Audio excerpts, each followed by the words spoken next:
So let's talk about ceramic coatings and a common misconception with them. The one big misunderstanding and trick you could say is how it's marketed. When you buy a ceramic coating, you buy one based on years, like a 1, 3 or 5 year coating and so on.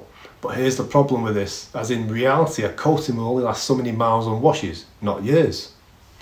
So your 1 year coating is going to last in the region of somewhere between 7,000 to 8,000 miles a year, which is the average miles in the UK of current data. So let's say you get a 1 year coating, which is commonly sold at the moment. It's unlikely your coating is going to last a year if you do more miles than this. But yeah, there's also the flip side to this, as if you do less, it may last longer. However, not really told this when you buy one. And this information will probably affect which one you purchase depending on how you use your vehicle. It makes me think, why bother with a coating that's essentially only going to last in the short term, especially the cheaper 1 to 3 year coatings, when you can get a better coating that will more than likely last for the time you own the vehicle in most cases. It's just a false economy in my opinion. As you end up spending more money having to have them reapplied more often, ultimately costing you more.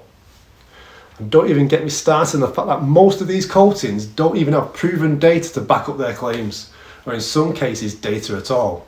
Believe me, I've tried to get it, but I think that's a topic for another day.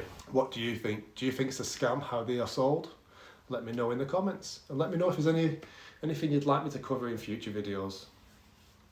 I'd be very grateful if you could give me a like and a subscribe, it really helped the channel out.